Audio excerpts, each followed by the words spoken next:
aí, galera, beleza? Como é que vocês estão, meus amigos? Hoje é dia de dossiê e dia daqueles, ó, de dar água na boca, gente do céu, daquele jeito que eu gosto, fazendo uma viagem ao passado. E eu acho que pela primeira vez, dois assuntos aparentemente distantes um do outro se encontraram no mesmo dossiê. Ontem tivemos desdobramentos interessantíssimos sobre o escândalo internacional, né? O apoio, não apoio, tá fazendo, não tá fazendo. Estou falando da questão da Argentina. O Estadão soltou algumas notas e a turma da Globo também. A nota da Globo ainda mais interessante, que fala como algumas pessoas ligadas ao PT foram para o país vizinho ajudar os hermanos a derrotar o Milei.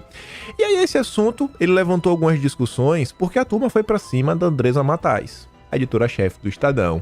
E aí alguns jornalistas começaram a relembrar algumas coisas do PT e eles resgataram um texto do Reinaldo Azevedo que é uma pérola porque ele responde uma questão daquela típica: quem veio primeiro, o ovo ou a galinha? Ele realmente responde que questão é essa, vocês vão saber. E aí, em paralelo, no dia de ontem, também saiu uma informação sobre uma estatal que conecta com esse outro tema. E, na verdade, também conecta com o primeiro tema do vídeo de hoje, que é a segurança pública e as falas do Flávio Dino e um vídeo que está circulando da Eliane Cantanhede. Então, confia no pai que hoje a história é boa. E o quarto e último tema, se der tempo, ainda conecta com o final, porque a gente vai falar de estatal ainda, o que a Marina Silva e o Lula andam aprontando. Mas vamos que é para tempo de comentar sobre tudo. Aquela introdução meio enigmática, que você fica, nossa, o que a gente vai comentar no vídeo hoje? Mas vem que a história eu te garanto que é boa. E vejam só. Flávio Dino, lá na Bahia, visitar a turma lá, né, ver como tá as coisas, mostrar que o governo federal está muito preocupado com o estado das coisas. E como não poderia deixar de ser, de quem é a culpa pelo caos da segurança pública? Dele. Jair Messias Bolsonaro, o único. Tudo de ruim no Brasil, a culpa é dele. Tá ali, ó.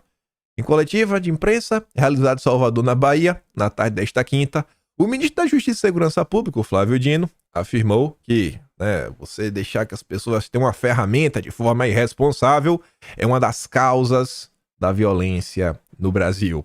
Ou seja, a culpa é de Bolsonaro, né? Não tem o que falar. Mas beleza. Independente disso, tiveram alguns movimentos ontem interessantes. Mais uma vez o Alberto Cantalice, já falei, além de membro do Diretório Nacional do PT, ele é diretor da Fundação Perseu Abramo, a fundação dos intelectuais do PT, que monta os planos. Curto, médio, longo prazo, é o cérebro do partido, é a turma lá do Disseu. E o Alberto Cantalice está desesperado, porque tá vendo a agenda indo pro buraco, tá vendo o Lula patinando, tá vendo que essa agenda identitária que importaram dos americanos, né, como a esquerda gosta de falar, não está emplacando mesmo, cada dia mais tem rejeição na sociedade.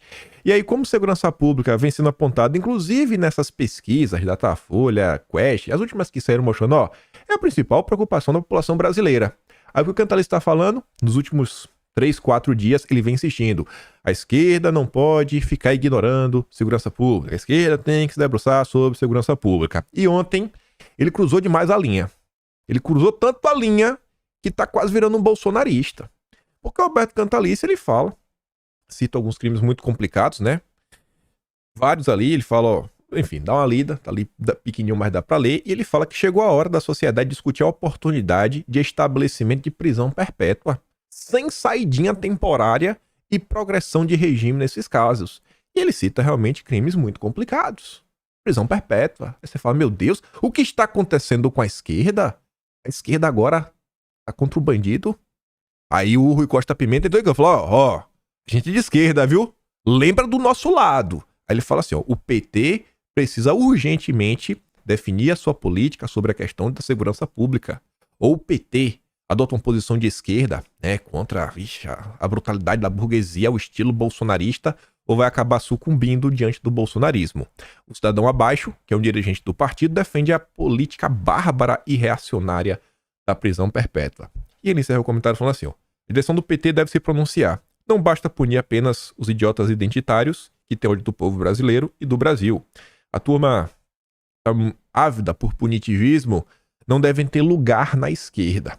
Eles estão batendo cabeça. E quando o Dino fala da turma que não gosta do povo brasileiro, tá com essa sanha persecutória, né? O Dino não, o Rui Costa da Pimenta, ele não tá de todo errado.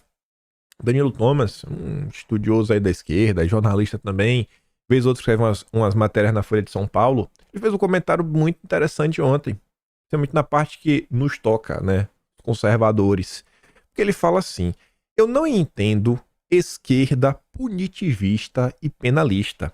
Não concordo, mas, conceitualmente, entendo alguém conservador e de direita ser punitivista e penalista, porque essa é a imagem que tem na cabeça deles, o espantalho que criaram, as mentiras.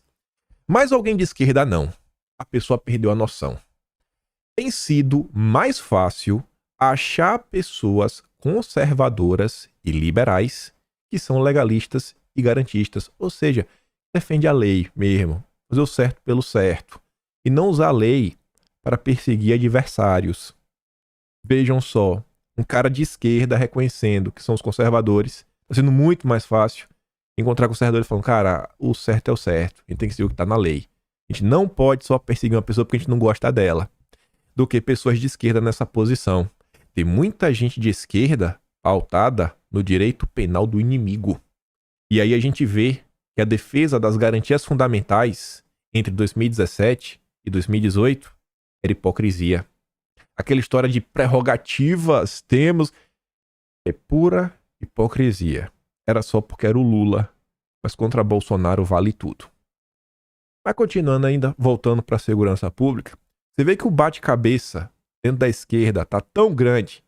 Eu acho que pela primeira vez em mais de 100 anos de história no Brasil, eu acho que o primeiro partido ali, Partido Operário, ele no início dos anos 20 no Brasil, se não estou enganado, toda vez que eu parei na Biblioteca Nacional para dar uma lida, acho que desde lá eu nunca vi a turma da esquerda sair em defesa da polícia. Nem que seja um tiquinho assim. Mas ontem o Flávio Dino, depois de ele fazer várias ressalvas, né? Não, nenhuma instituição tá sempre certa. Isso, ninguém é perfeito. Aí ele começa falando, lá na frente falar: então, não concordamos com a ideia de que a polícia está sempre errada. Certa ela não tá sempre, mas errada também não. Eu falei: meu Deus, o que é que está acontecendo? Até o ministro da Justiça já tá tentando passar um pano para defender a polícia. Fiquei surpreso com esse comportamento. E aí eu fiquei pensando, o quão ruim estão as coisas no Brasil para a turma do Lula tá defendendo a polícia. Complicado, viu? Complicado. E aí, gente, diante de tudo que tá acontecendo, as críticas, as cobranças em cima do senhor Flávio Dino são cada vez maiores. Querem resultado, porque o caos só faz aumentar. E teve lá a questão dos médicos, eu nem vou entrar nessa questão, porque, na boa, eu não vou entrar nessa questão. Só que eu quero mostrar para vocês o caos que está acontecendo e como este vídeo aqui é extremamente interessante. Vocês devem ter visto, mas se não viram, vejam só que vamos trazer mais informações depois disso daqui. Esses dias eu vi um especialista de segurança dizendo que o governo federal tem que falar de policiamento de proximidade. Mas como? Nosso Senhor Jesus Cristo. É impossível a Polícia Federal e a Polícia Rodoviária Federal fazer polícia de proximidade. Esse especialista de segurança que o senhor está falando é Benedito Mariano, que foi o coordenador da política de segurança pública do programa do presidente Lula. Ele deu uma entrevista para a Folha de São Paulo, conversei com ele hoje mais cedo, e ele faz essa crítica, né, da política de proximidade, diz que o senhor não está atuando nesse sentido. Eu queria realmente colocar essa pergunta para o senhor: como é que o senhor responde a essa crítica que vem exatamente o que a Clarissa estava mencionando, deste fogo amigo de dentro do PT? Eu, Raquel, não entro nesse mérito, repito, se é fogo amigo, fogo inimigo, e realmente nem sabia que tinha sido ele. Porque é tanta coisa que tem sido dita, e aí a gente vai recebendo aqui os informes da loja. Lula escolheu um lacrador. Aí o lacrador foi lacrar. E aí ele falou, especialista de segurança pública. Aí a Raquel Landim lembrou, seu ministro, esse cara aí, cuidado pra lacrar errado, porque ele foi o cara que fez o plano de Segurança Pública do Lula. Eu estou sabendo agora. Passou vergonha, né? Passou vergonha. Isso é interessante. Eu não sei se vocês vão lembrar, a gente só comentou sobre isso, creio eu. Eu acho que foi ou no final de agosto ou no início de setembro. Mas isso vai estar no atrás de agosto, certeza. Começou a ter essas críticas em relação à Bahia, ao que estava acontecendo na Bahia, a atuação da política na Bahia. E aí, quem puxou, né, a narrativa com força, isso tudo começou na operação contra Bolsonaro, que foi no dia do PAC. Teve isso daí, aí a Mônica Bergamo solta uma nota. Lula fica chateado com Flávio Dino. E aí os petistas, porrada na imprensa. Aí a Mônica Bergamo começa a subir o tom. E começa a bater na segurança pública. Ela fez várias postagens, assim, em torno de... Eu acho que foi dia 16 de agosto. A memória é boa, mas posso estar bem errado. Mas acho que foi 16, 17, 18. 3 dias seguidos, descendo na bolacha do Flávio Dino. E aí quem fez o diagnóstico do que estava acontecendo, acho que muito preciso, foi o Leonardo Coutinho. Naquele momento, ainda não estava se falando da divisão do Ministério da Justiça e Segurança Pública. Aí o PT ainda não estava tentando colocar as mãos no cargo, né? Em um carguinho no Ministério. Mas, muito antes disso, o Leonardo Coutinho falou: isso daqui, essa briga aí, Mônica Bergamo versus petismo, é a ala do José Dirceu falando. É a ala do José Dirceu falando. E eu sempre tento falar pra vocês, eu falei, gente, isso aqui, notinha plantada. Notinha plantada. E muitas vezes notinha plantada, umas é pra passar pano pro governo e outras é pra atacar os coleguinhas. Por quê? Porque o PT é insaciável. O apetite do PT é insaciável. Nem o Lula consegue controlar. E aí eu adoro quando tem aquela oportunidade onde a própria imprensa confirma o que a gente tenta comentar sobre a imprensa. Talvez num lapso, talvez numa grande gafe, a Helene Cantanhede revelou que a imprensa faz o tempo inteiro. Notinhas plantadas. Olha o que ela diz. O PT fica numa situação complicada, porque o PT cobrou muito o Flávio Dino, plantou notinhas em jornais e tudo, na imprensa, dizendo, olha, o ministro não fez nada na segurança, já está aí há não sei quantos meses e tal, fogo amigo, mas quando você vê a situação da Bahia, né, o maior número de mortes, o maior... Eu nem vou continuar. O PT plantou notinhas, isso, aquilo, outro. Aí tem dois tipos de nota. Como é que a classe política trabalha? Inclusive o palavreado que eles usam. Tem o in on e in off. In off é quando você passa a informação, mas fala assim, ó, não diz que foi o que eu te contei. Quando assim, ó, tal pessoa tá errando nisso, aquilo, você bota lá, como se você tivesse descoberto. E aí tem o in on. In on é assim, ó, isso aconteceu segundo relatos de fulano de tal. Aí você deixa o seu nome vazar. Aí tem esses dois. Essas notinhas que ela tá falando são notinhas off. Bota ali no jornal, outra, etc, tudo mais. Então, grande parte do tempo, essas notícias que saem e que mais reverberam no Brasil, dos grandes colunistas de bastidor, vamos começar pela Veja. Radar, Robson Bonin e a turma que trabalha pra ele. É notinha de bastidor, essas notinhas plantadas em off. Aí você vai pro Globo. Bela Megali, Lauro Jardim, é isso daí o tempo inteiro. A Malu Gaspar, ela eu acho um pouco mais independente do que os outros dois. Aí você vai pro Metrópolis. Guilherme Amado não precisa nem falar, né? Pelo amor de Deus. Esse daí é um dos piores de todos. É aquele que fez uma matéria que vocês nunca vão esquecer, que foi revelar os emojis, as conversas, né, de WhatsApp. Tinha lá o emoji dos empresários, que depois virou busca e apreensão. Você lembra? Os bolsonaristas, golpistas e tudo mais. O jogo dele eu acho um cara mais de boa também, mas tem uma notinha também lá direto. O Rangel faz o jornalismo mais investigativo, mas normalmente alguém canta a pedra, né, pra você investigar. Capelli nem dispensa apresentações também, né? E até dizem que é familiar do Ricardo Capelli do governo. Você tem a turma do bastidor que também segue na mesma linha. Então, o jornalismo é assim de cima até embaixo. Essas são as fontes. Só que muitas vezes, uma coisa é você passar a informação, outra coisa é a classe política se utilizar do jornalismo para avançar com suas narrativas. E isso acontece sempre. E eu acho engraçado quando a Eliane Cantanhede fala de notinhas plantadas, porque isso daqui tá até relatado, como pode ver ali embaixo, na página 369 do Atlas de Junho, saiu na revista Fórum, que foi o momento que a Eliane Cantanhede ela interrompe o Jorge Pontual para corrigi-lo na Globo News. Porque ele se atrapalhou sobre o negócio lá, Minha Casa Minha Vida, lá um escândalo, etc. tudo mais. A Eliane Cantanhede pediu a palavra para informar que recebeu um recado de Lula. Mas aí não foi notinha plantada, né? Aí realmente foi ao vivaço. Recebeu ao vivaço. Tanto que ela fez tweet na época, né? Sabe quem está vendo o Em Pauta da Globo News? O presidente Lula. E sabe quem mais está vendo o Em Pauta na Globo News? O Pacheco. Como é que tu sabe disso? Te mandando mensagem? Deus está vendo. Deus está vendo. Né? Essa daí é em on. É quando você manda e fala assim, não, eu que te falei. Pode falar aí que eu disse que tá errado. E aí eu fico me perguntando, né? Essa notinha aqui, será que é plantada? Ou será que... Não sei, né? É realmente uma notícia real. Vocês realmente querem me fazer acreditar? Vocês querem me fazer acreditar? E a gente vai voltar a falar da Mônica Bergamo daqui a pouco. Daqui a pouco de novo. Lula passa a primeira noite sem dor e já quer voltar a trabalhar. Mas médicos mantêm proibição.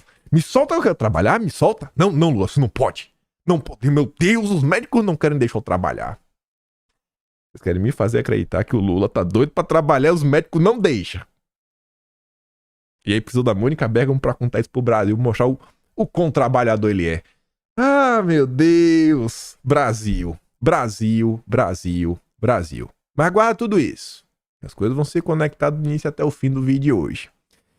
Começando a ficar ainda mais engraçado, tivemos vários desdobramentos sobre a questão da Argentina. Vários. E talvez os políticos brasileiros esqueceram que os jornais argentinos talvez tivessem contado algumas coisinhas que podem colocar as narrativas do PT, né, por água abaixo. Talvez esqueceram de checar o que foi publicado na imprensa argentina. E a gente vai falar sobre isso. Porque o Estadão fala assim, ó. Lula prometeu ajudar Massa contra Milei em campanha eleitoral.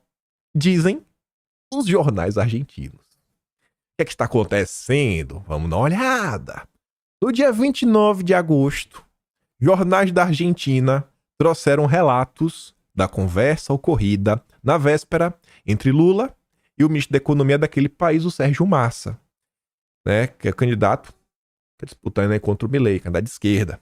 Lula disse ao ministro, de acordo com o candidato, ou seja, de acordo com o Sérgio Massa, que enviaria pessoas de sua equipe argentina com o objetivo de ajudá-lo na campanha para parar a direita. Olha só, olha a data, 29 de agosto, o Sérgio Massa falou para os jornais de lá que assim, ó, o Lula me disse que vai mandar reforços. O Lula me falou que vai mandar reforços. Vamos ganhar. Em 28 de agosto. Será que o Lula cumpriu sua promessa? Sim, com certeza. Vamos chegar lá. Quem contou aos repórteres o diálogo com o presidente, ou seja, com o Lula, foi o próprio Sérgio Massa. Em conversas reservadas, diplomatas do Itamaraty se queixaram do vazamento. Por que será, né? Não era para ter vazado. Lula, faça alguma coisa. Abre aspas. Um gênio, Lula. Ele prometeu que nos ajudaria a vencer Milei, disse o ministro da Economia argentino a seus companheiros durante o voo de volta a Buenos Aires, segundo reportagem publicada no jornal La Nación em 29 de agosto, assinada por Jaime Rosenberg. Abre aspas de novo. Como isso ajudaria a se materializar? Participantes do encontro, no qual foram discutidos 80% de política e 20% de economia, confirmaram que Lula ofereceu à massa o nosso povo em matéria de comunicação. Ou seja, pessoas, né, o povo do PT, para ajudar na comunicação. Foi isso, Lula? Para evitar que a direita ganhe e voltemos 40 anos em óbvia referência ao Milei, escreveu o jornalista. O jornalista escreveu isso em 29 de agosto. Grava a data. Ao citar como foi sua campanha do ano passado, com o ex-presidente Jair Bolsonaro, Lula afirmou: Milei é um louco pior que Bolsonaro? O presidente observou ainda que era necessário enviar todos os reforços para a vitória de Massa. É preciso vencê-lo para que o Mercosul continue, disse o petista de acordo com o La Nación. A nota do La Nación original é essa. Massa volviu de Brasil e dijo que Lula lo apoiará para vencer a Milei. Eu não sei ler espanhol, mas tá ali e tá a tradução. Eu não vou entrar na nota porque o Estadão já disse, só para mostrar qual é a nota. Aí o Estadão continua. Ainda no dia 29 de agosto, o jornal argentino Página 12 trouxe relatos da conversa entre Lula e Massa no Planalto, contados pelo próprio candidato, ou seja, mais informações do próprio Sérgio Massa, onde ele relata o que ele conversou com Lula. Abre aspas. Faça o que você tem que fazer, mas vença, afirmou o presidente, de acordo com o ministro da Economia argentina. Desde juntar dólares e junte votos. Vocês têm que vencer pela integridade do Mercosul. É sua responsabilidade vencer, completou Lula, de acordo com a reportagem do Página 12, assinada por Melisa Molina, sob o título Tudo o que o Lula disse para a Massa. O Página 12 descreve ainda como foi a conversa entre Lula e o candidato apoiado pelo presidente da Argentina, Alberto Fernandes, sobre um dos empréstimos lá do CAF. Em outro momento, central da conversa entre as delegações argentina e brasileira, falaram, é claro, de acordo que haviam alcançado com a CAF, que dará garantias ao acordo de 600 milhões de dólares para financiar exportações do Brasil para a Argentina. Enfim, a nota é essa, também não vou entrar, só para mostrar que o Estadão não está mentindo. Melissa Molina, página 12. Todo lo que le dijo Lula Massa. Tudo que Lula disse para Massa. A tradução em português muito mais claro. Mas e aí, gente? 29 de agosto, segundo o La Nación, Lula mandaria o nosso povo para ajudar com a comunicação. Será que o Lula mandou? Sim, ou com certeza. Bom, do Estadão, o PT pode questionar se é verídico ou não, mas da Globo ninguém duvida, porque a Globo é parceira do PT. E a Globo afirma com todas as letras: estrategistas do PT tentam evitar a vitória da extrema-direita no primeiro turno na Argentina. Subtítulo: a pedido do presidente Luiz Inácio Lula da Silva, especialistas em comunicação do PT, o nosso povo, né, do PT de comunicação, estão há quase 2 meses trabalhando na campanha do peronista Sérgio Massa. Lula! O que é isso, irmão? Só que aqui chega, na verdade, até antes, né? Chegou até antes, porque a nota saiu do 29 de agosto. Segundo o Globo, os estrategistas estão lá desde o dia 13 de agosto. E fala assim, ó, seguindo a risca, o Pedro de Lula, cada dia mais preocupado com o resultado da eleição da Argentina, estrategistas vinculados do PT desembarcaram em Buenos Aires após as primárias abertas, simultâneas e obrigatórias, no passo, realizadas em 13 de agosto para reforçar a equipe do candidato peronista Sérgio Massa. O Globo conversou com alguns desses estrategistas, que pediram anonimato, mas confirmaram que 2 de seus principais focos são dar mais emoção à campanha do Massa e ajudar os argentinos a entenderem como funciona o universo digital da extrema-direita. Procurada, a assessoria do PT disse que não indicou nem intermediou a atuação de qualquer pessoa em campanhas políticas em outro país. O PT nunca faz. Ninguém sabe de nada nesse PT. Ninguém sabe de nada. E o Lula menos ainda. Massa começou a jogar, mas com medo de Milei, né? Milei aí vai, tem que botar medo, né? É o bicho papão. Olha, igual o Bolsonaro, viu? Vai destruir a Argentina, viu? Eita! Aí o pessoal, mas a Argentina não tá destruída. Não, mas vai destruir mais ainda. Vai ficar pior. Não confia no Milei. Usando elementos como o risco de uma ruptura de relação com os países vermelhos e até mesmo com o Brasil. O candidato, também ministro da Economia, teve ainda 2 gestos nos quais se vê claramente o trabalho da equipe do PT. Um pedido de desculpas aos argentinos pela crise e seu impacto no dia a dia das pessoas. E também a afirmação que assumiu o comando do Ministério da Economia quando ninguém queria pegar um barco que já estava fundando em meados do ano passado. Aí está a emoção que o PT queria na campanha argentina e que outros estrategistas também vinham defendendo sobretudo, as desculpas aos argentinos e, com elas, uma clara decisão de se descolar do desastroso governo de Fernandes e Cristina. Segundo contou um desses estrategistas, o candidato peronista levou um baita susto nas primárias e quando os enviados do PT chegaram a Buenos Aires, o clima era de forte pessimismo. Massa soube que teria um reforço do PT em sua campanha quando conversou com Lula em Brasília, no final de junho, e em Foz do Iguaçu, na cúpula de presidente do Mercosul. O presidente brasileiro ofereceu ajuda ao candidato da Casa Rosada e assegurou que o socorro brasileiro chegaria rapidamente ao país vizinho. O Lula vai ter a coragem de falar que a Globo está mentindo? Jamais, eu duvido. Porque aí é um encarne. A Globo, eu acho que tem mais propriedade para falar do PT do que o site oficial do PT. É um encarne. Você não sabe onde começa e onde termina o outro. O recado aos estrategistas do PT foi claro e contundente. A Argentina precisa de ajuda e rápido.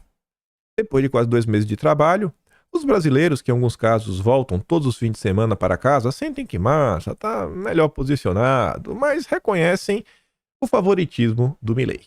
Ainda assim, tem favoritismo.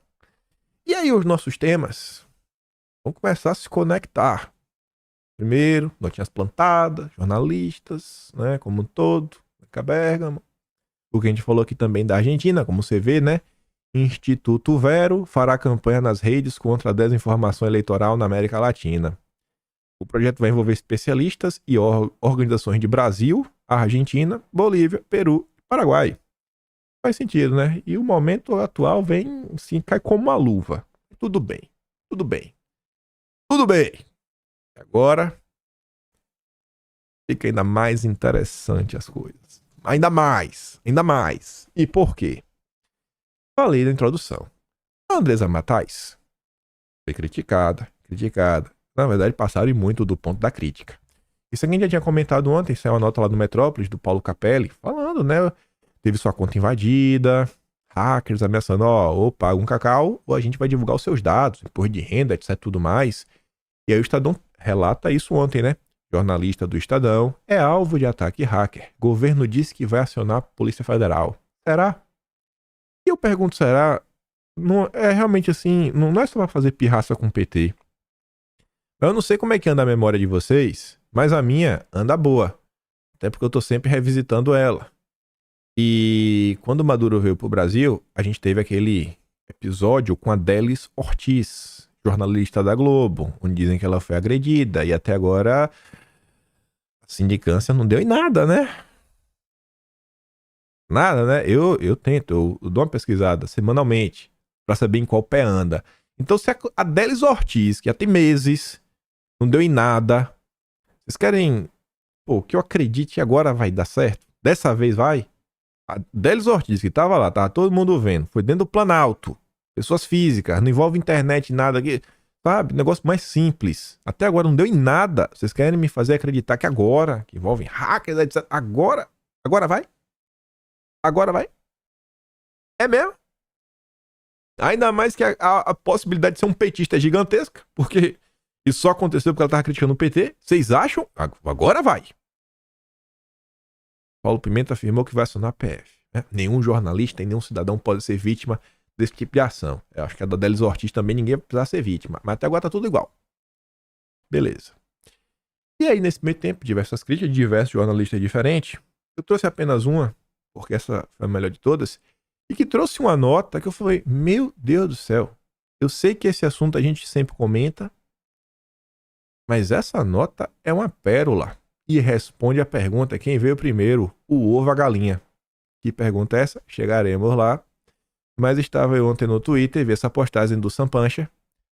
Observem que um certo ataque coordenado prossegue. Ataque coordenado. Usando os mesmos blogs que se usava em 2013, 2014, 2015. Os mesmos métodos para tentar destruir a reputação de alguém que ousou contrariar o governo. A diferença é que não vão chamar de gabinete do ódio. Mas deveriam. E ele não tá falando da direita, né? Ele só devia chamar, porque gabinete do ódio só a direita. Os bolsonaristas que até hoje eu me pergunto qual é o gabinete do ódio. CPMI das fake news, buscas e apreensões, inquéritos, vaza-se tudo, só não vaza a tal estrutura do gabinete do ódio, onde fala para jornalistas, influenciadores, sei lá, criar narrativas para atacar alguém, né? Eu sigo esperando. Já na esquerda, aí a gente tem um materialzinho, né, meio farto.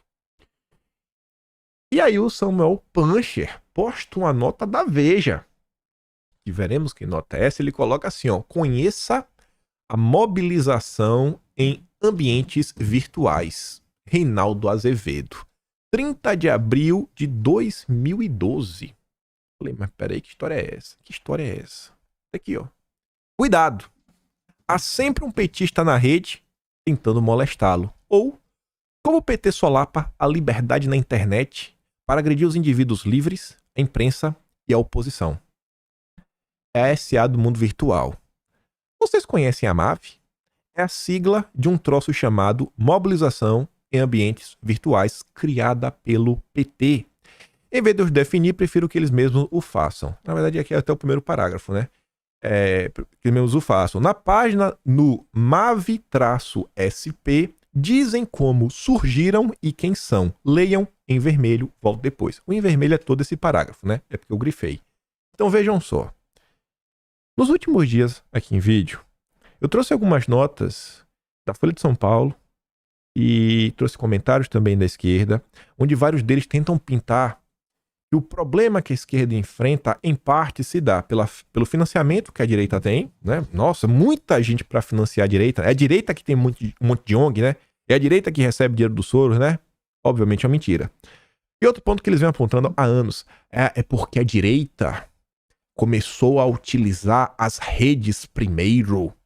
É porque a direita entendeu a utilidade da internet primeiro. É porque a direita tá aí, é o tempo todo tentando falar, não, é porque a esquerda, bicho, a esquerda nunca se preocupou com a internet. E, gente, a direita que tá aí, essa tal direita bolsonarista, ela realmente começa a crescer em 2016. 2013 teve lá, 2014 o Bolsonaro começa a aparecer mais, mas 2016 pra cá. E começa a surgir várias páginas no Facebook, sabe, etc, tudo mais. Foi ali 2016, vai pra 2017. 2018 já tá gigantesco a coisa. Mas foi ali 2016.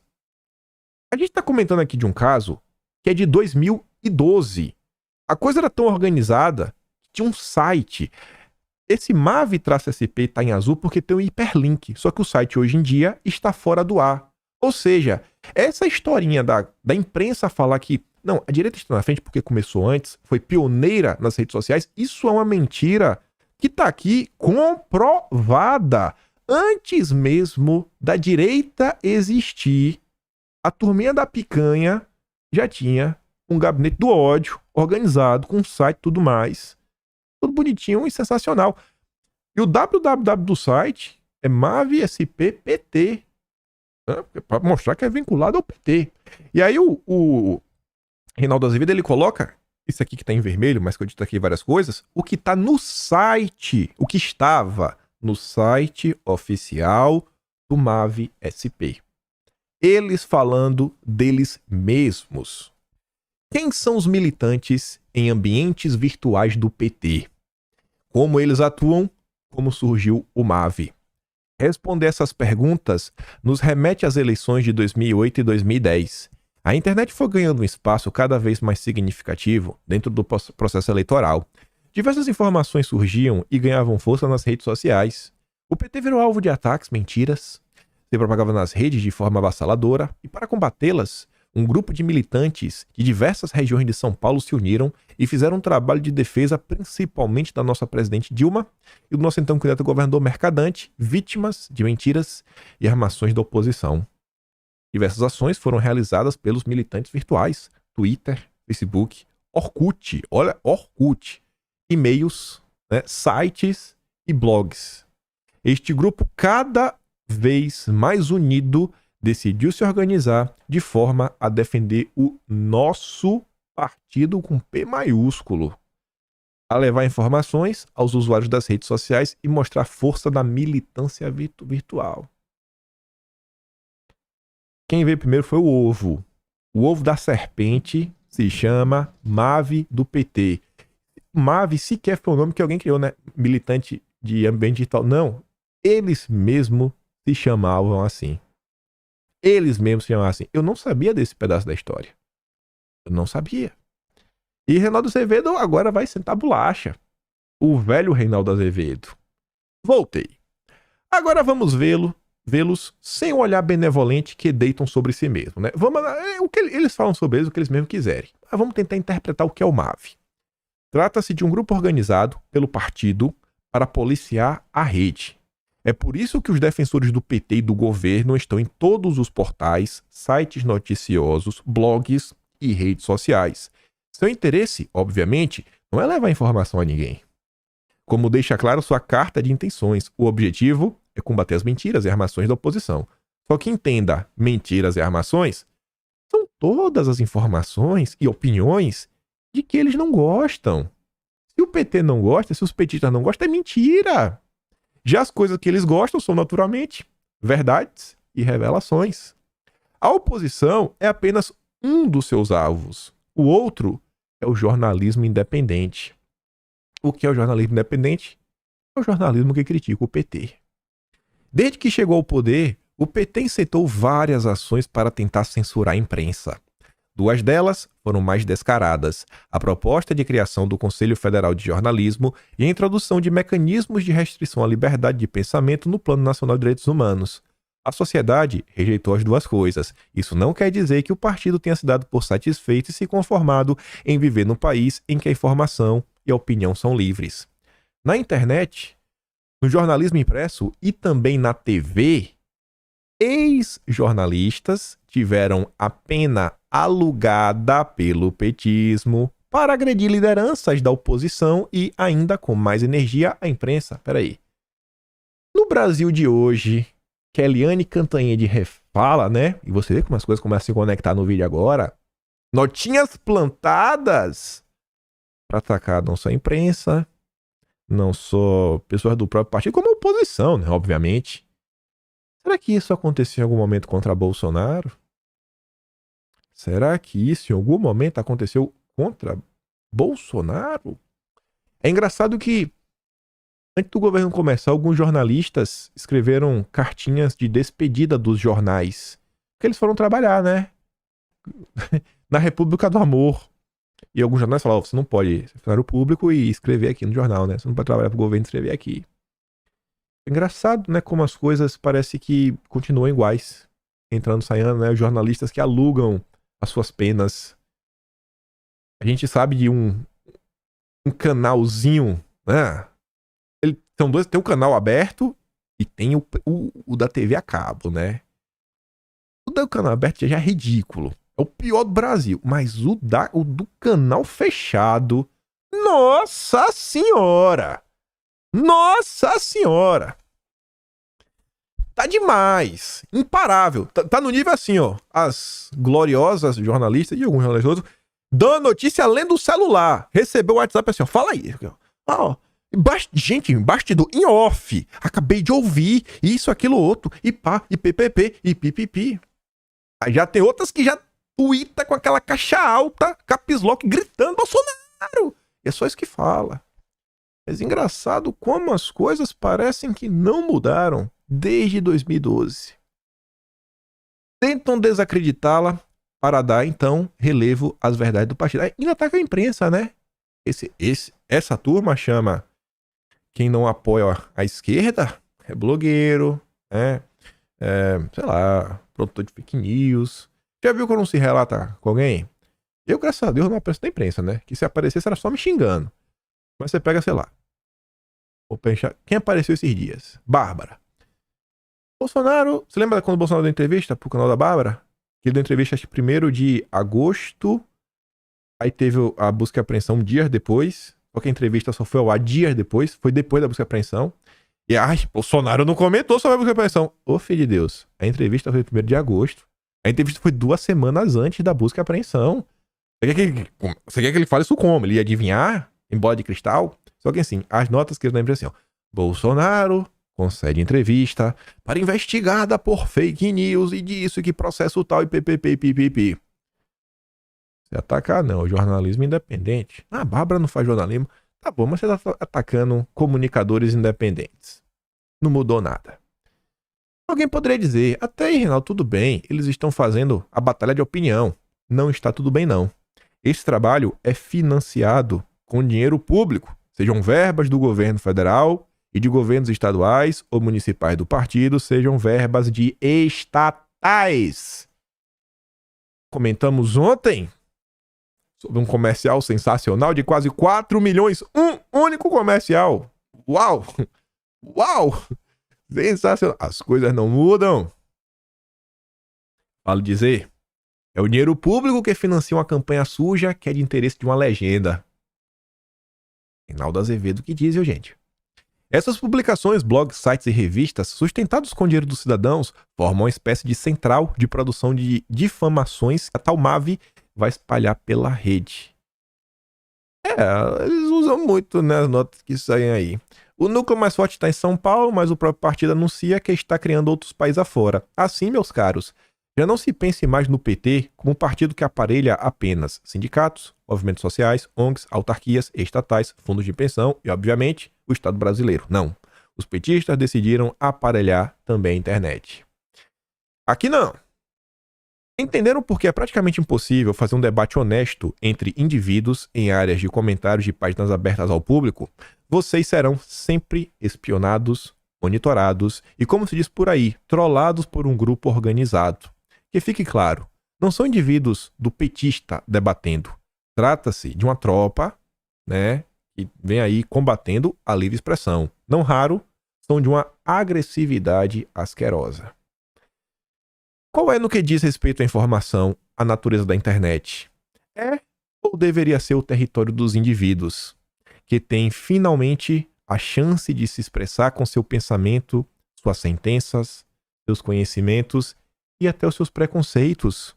Afinal, no confronto e no convívio com os outros, tem a chance de aprender e de mudar a opinião. Mas o que é que eles dizem hoje, né? Que a internet abriu a porteira para um bando de imbecis. As pessoas não podem ter direito a falar. Elas não são iluminadas o suficientes. Como o Reinaldo Azevedo escrevia bem e como ele mudou, né? Ele era bom em diagnósticos, bom em descrever as coisas. Um homem bom com as palavras. E, por certo, políticos e partidos podem e devem criar suas páginas, mas, né, não há mal nenhum nisso, desde que fique claro de quem é aquela voz. Deixa claro, pô. Para de ficar bancando aí o jornalista independente, quando todo mundo tá vendo qual lado que vocês estão torcendo. E para encerrar a nota, o Azevedo fala: o MAV subverte e corrompe a essência da liberdade na rede. A tropa que esse núcleo mobiliza nunca deixa claro que está cumprindo a tarefa. O debate se dá de maneira desigual. De um lado, um indivíduo com suas opiniões, suas angústias, suas dúvidas. Do outro, o oficialismo organizado para impedir a livre circulação de ideias, tentando confiná-las nos escaninhos da verdade partidária.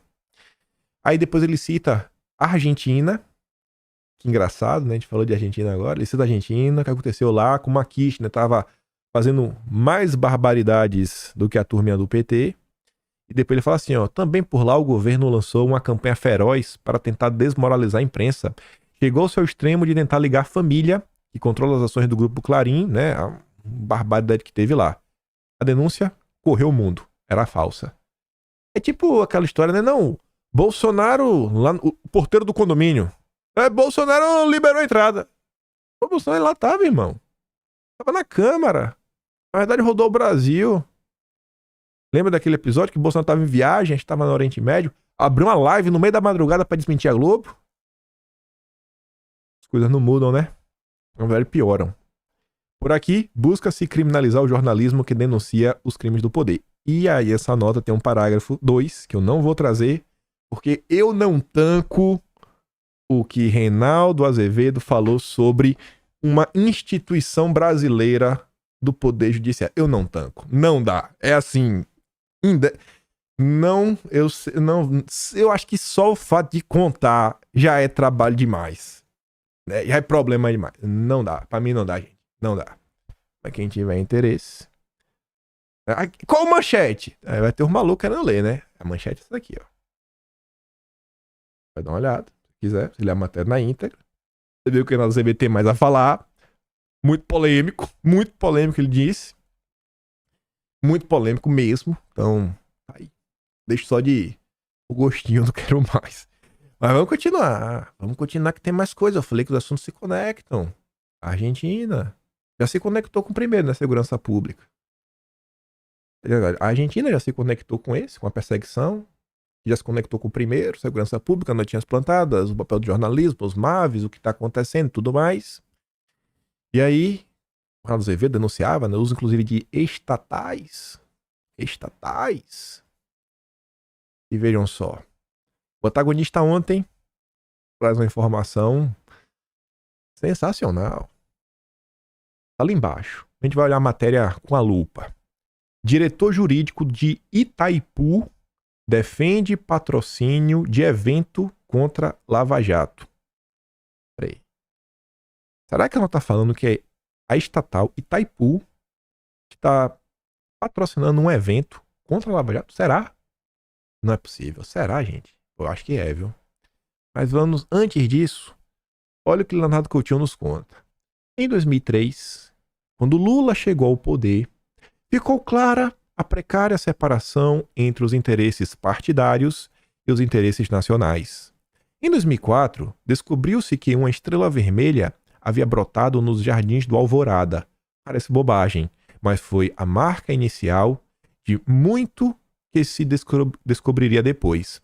A matéria abaixo mostra que, passados 20 anos, uma estrela vermelha foi pintada nas paredes monumentais da usina de Itaipu. A estatal vai patrocinar um evento de petistas assemelhados e seus agregados que tem por objetivo, abre aspas, passar a Lava Jato a limpo, fecha aspas.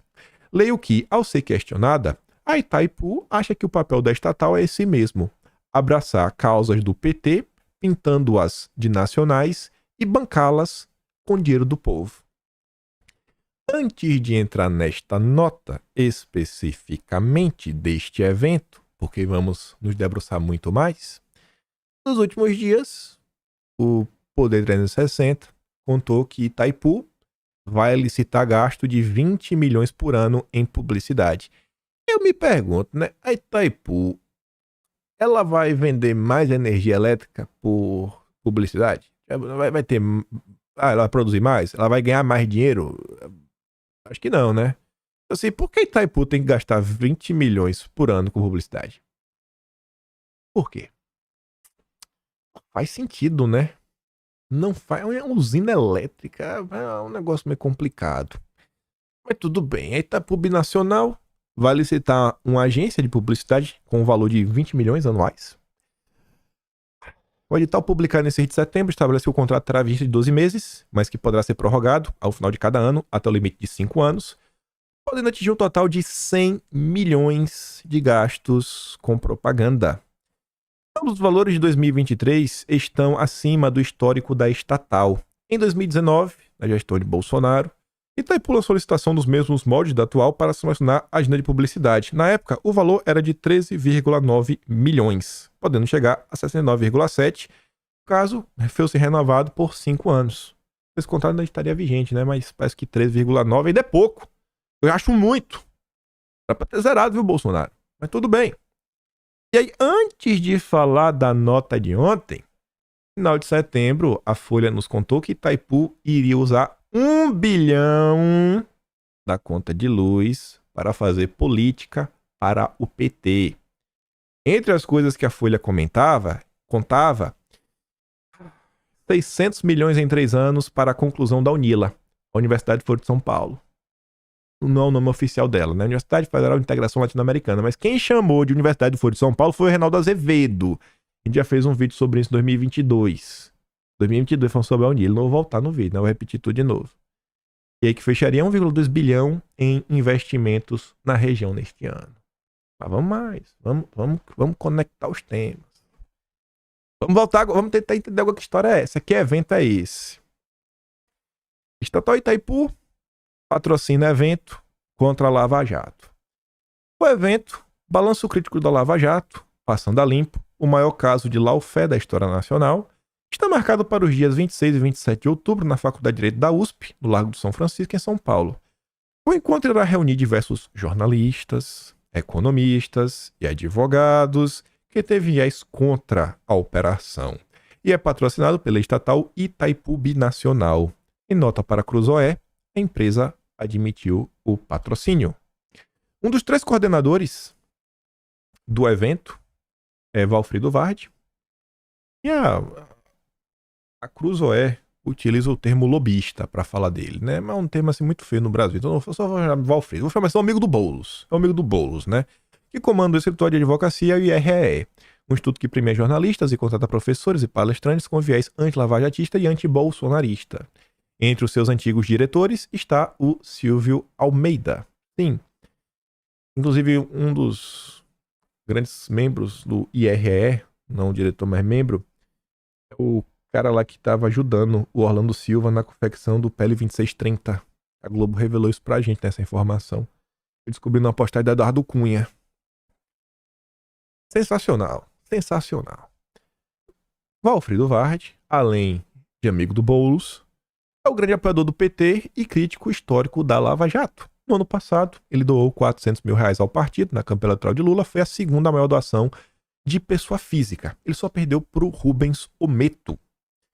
Vardi também atuou em diversas causas para membros do partido e para empresários camaradas próximos à sigla. Em 2018, ele reaproximou Dilma. Ele representou Dilma na ação que apurou possíveis irregularidades na compra da refinaria Pasadena nos Estados Unidos. Em 2020, trabalhou para os irmãos Joias Batista, da JBS. Este ano, pediu suspensão de acordo de leniência da Odebrecht, representado pelo PSOL, Solidariedade, PCdoB. Esses 3 partidos satélites do PT se dizem preocupados com a saúde financeira das empresas que praticavam capitalismo de compadres. Atualmente, Vardi comanda a defesa do Apio. Você lembra do Apio, daquela confusão? Teve lá o filho de um desembargador que recebeu uma ligação, que era meio que um trote, e aí ficou parecendo que o trote era do Apio, fizeram até uma perícia na voz, enfim, né, que foi afastado do comando da Lava Jato após meses tentando enterrar a maior operação contra a história da corrupção do Brasil. Esse final aqui é meio emocional, né, do Teixeira, porque Cruzoé é lavajatista até o talo, era parceira do Moro. E eu achei engraçado, olha só, Duda Teixeira. Faltou uma coisa nessa nota, cara. Sei que você discorreu aqui sobre o passado do Valfrido Vardi, mas você tem que contar para os leitores da Cruzoé que o Moro, o primeiro emprego do Moro, quando ele saiu do governo, foi escrever um parecerzinho para o Valfrido Vardi, que por sinal foi muito bem pago. O Moro devia ser muito grato, porque os valores informados na época pela própria Globo foram acima de R$700 mil. Então, faltou colocar o Moro.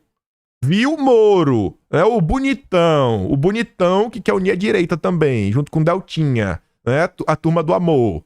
Mas eu não esqueço. Estamos aqui para completar. A gente está junto com a imprensa, trazendo as informações extras. E guarda esse final. O caso do Apio. E aí depois, né? Para não restar dúvidas, que realmente a Itaipu está apoiando. O diretor jurídico de Itaipu defende patrocínio de evento contra a Lava Jato. Delazari, da foto, foi um dos diretores nomeados pelo Lula. Ele também é um dos ministradores do curso da COP, a escola digital criada pelo Valfrido Vardi. Sua aula está incluída no curso O Direito é Seu, que tem o jornalista Reinaldo Azevedo no cartaz. Conecta o cara da Argentina, Azevedo, com a nota dos Maves, notas plantadas, imprensa descarada. Rapaz, tá engraçado, né? Mas fica melhor. Foi dar uma olhada no evento. Ali embaixinho, né? Itaipu, Binacional, pá. 26 e 27 de outubro. Na coordenação, como o Duda Teixeira falou, tem aqui, ó, Valfrido Vardi. E de coração, sem querer o bambambam falar sou melhor, pior. Eu acho que a Cruzoé devia também se debruçar sobre esse nome aqui, ó. Wilson Ramos Filho. Já falaremos o porquê.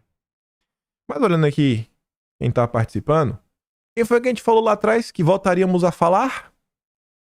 Aquela pessoa que eu disse, lembra lá em agosto, essa briga é segurança pública, cara, que o Leonardo Coutinho, o próprio Leonardo Coutinho, que já falou dele. Ó, a briga aí é de seu versus a ala do Flávio Dino. E a Mônica Bergamo só seria essa porta-voz. Dos jornalistas presentes, quem é que tá lá? Mônica Bergamo. O Azevedo também tá, né? E Luiz Nassif, glorioso Luiz Nassif do GGN. Só gente de esquerda aqui. Só gente de esquerda. E tem outros que tá direto no Brasil 247, tipo o Lenny Streck. Esse ano, na verdade, a Globo News levou o Lenny Streck. Eu falei, rapaz, a Globo News levou o Lenny Streck. Meu Deus do céu, velho. Que ponto estamos chegando? Não que ele não seja um bom advogado. É porque assim, é que o cara é petista. Tá sempre lá no Brasil 247. Mas tá todo mundo lá, né? Os melhores. Esses caras realmente são bons, né? Não é piada, não. Esses caras realmente estudaram muito pra estar onde estão, né? Ninguém chega lá só porque puxa o saco da esquerda, do PT. Não, os caras são capacitados no que fazem. São capacitados. Você pode discordar da decisão deles, mas os caras mandam dos Paranauê. O que chama atenção é que é um evento que só tem um lado, né? Só tem um lado. Coisa que só tem um lado é meio chato. Mas vamos lá. Vamos voltar ali pra coordenação. Wilson Ramos Filho.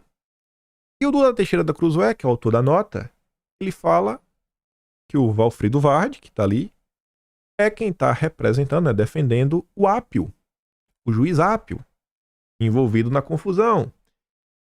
E temos que falar um pouco sobre isso. Quem quiser pegar a história para ler completo, relatinho, com mais detalhes, vai no Atlas de Maio. Atlas de Maio. Subtema: confusões na Lava Jato. Eu não lembro qual o tema. Não sei se está em Justiça, Segurança Pública, assim do gênero, mas está em algum dos temas lá. Vai ter um subtema que se chama Confusão na Lava Jato. Se você botar um pesquisar na página, você acha. E como é que esse tema começava? E o que é que tem a ver o Apio com Wilson Ramos? Um caso bem controverso envolvendo a Lava Jato, né? O que na Lava Jato não é controverso, tomou conta dos noticiários. A minha sigla de acesso ao sistema da Justiça Federal era Lula 22. Esse é o Apio, em entrevista para Globo News. Dia depois dessa entrevista, eu não estou trazendo aqui tudo que está no Atlas, não. Tem muito mais informação. Surge um vídeo nas redes sociais. Ali postado 22 de maio, né? O Fábio Vanguard escreveu: juiz Lu 22, passando o trote telefônico, foi afastado, vergonhoso, vexatório para a magistratura. E sim, as denúncias na época era que o Apio teria passado esse trote e foi afastado por isso. Falei, né? E por que Apio foi afastado? Ele supostamente fez uma ligação com o tom de ameaça, né? O filho do desembargador do TRF4, que, diga-se de passagem, era genro do Moro. O vídeo com o suposto trote pode ser visto no Twitter do Fábio Van Garten. Aí, sobre esse caso, voltando agora até no Samuel Puncher, tá vendo? O vídeo está se conectando todo. Estamos aqui no eterno loop do Brasil. A decisão TRF4 mostra que Fernando Apio fez no sistema interno da Justiça Federal antes do telefonema. Ele pesquisou um processo do filho do desembargador em que aparecia o seu telefone. Agora, atenção! Um print com dados do filho do desembargador foi parar numa conta do Twitter. O TI, né, o TI do tribunal, confirma que as informações nesse print do Twitter só poderiam ter sido acessadas por alguém logado como magistrado. Logo após o filho do desembargador receber a ligação com a voz, que a PF dizem lá ser muito parecida com a do Apio. Que loucura! Aí o Samuel Puncher volta. Ó. Essa é a postagem de Wilson Ramos Filho. Sim. Esse Wilson Ramos Filho. Esse mesmo. Segundo o TI do TRF4, esse print só poderia ter sido feito por um magistrado. O post foi logo após Apio consultar os dados de Malucelli, no genro do Moro, no sistema interno da Justiça Federal. O post segue no ar, mas optei pelo print para ocultar dados sensíveis. Ele tirou lá.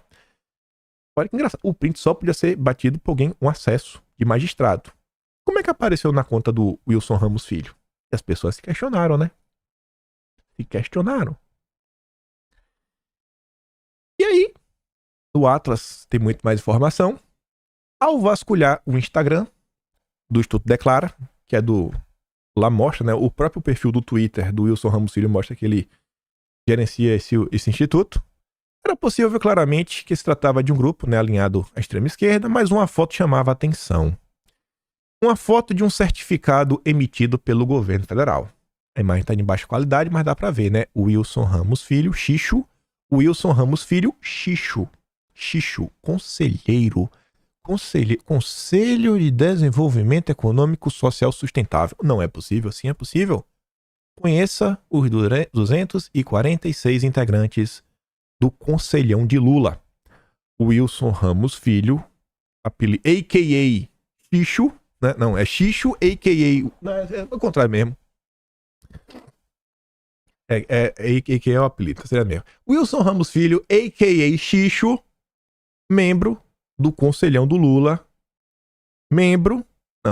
coordenador do evento da Lava Jato, que, patrocinada pela Itaipu Binacional, que tinha o print do Apio, que está sendo representado pelo Valfrido Vardi, que é amigo do Boulos, que contratou o Moro, que também é um dos coordenadores do evento da Itaipu Binacional, que dispensa mais comentários. Mas temos mais coisa para falar. Mas vamos voltar. Para surpresa de todos ou não, o homem que tinha postado o print era supostamente que seu mesmo interessado pelo Apio era membro do Conselhão do Lula. E não para por aí. Wilson Ramos Filho também integrava o coletivo jurídico da CUT Nacional desde a sua fundação. E 8 de novembro de 2019, uma nota do Reinaldo Bessa, atualizado. Lula toma uísque com amigos em Curitiba no primeiro dia de liberdade em apartamento de dono de faculdade curitibana.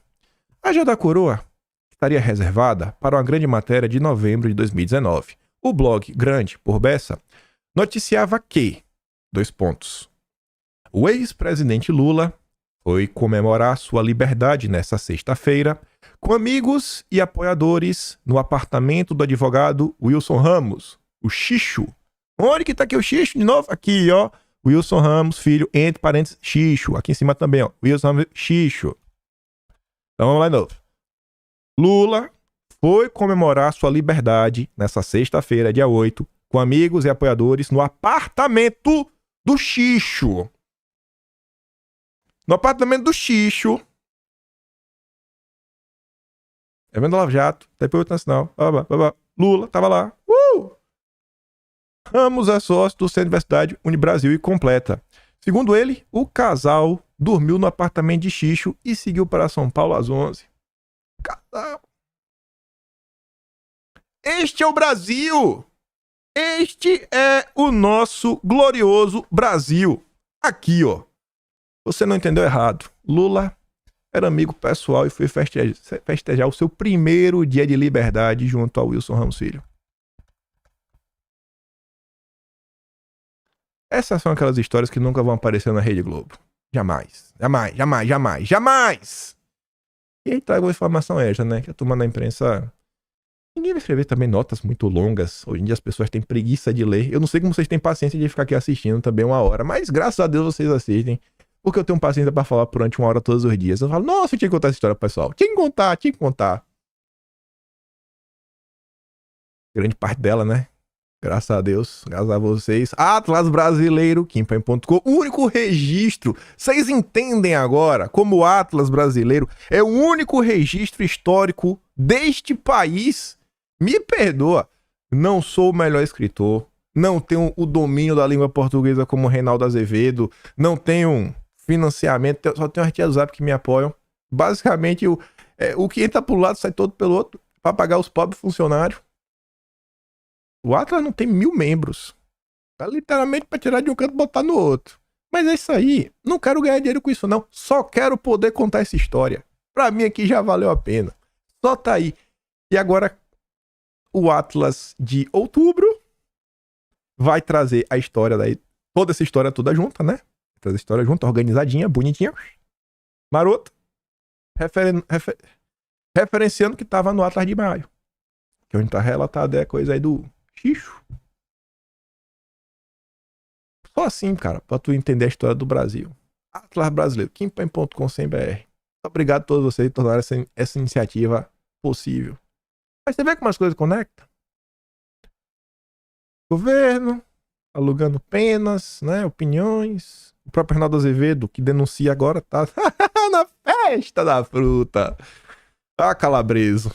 Tem um cara que tá agora viralizando, né? Ele chama todo mundo por apelidos. Palavras que eram femininas, ele chama de masculino, né? É o Calabreso. Vou pensar algum nome, a gente mais... Ele chama Calabreso, Camilo Pitango. É a turma aí, né? Do amor, da picanha. É isso. Eu fico triste porque já tá com 1h05, mas...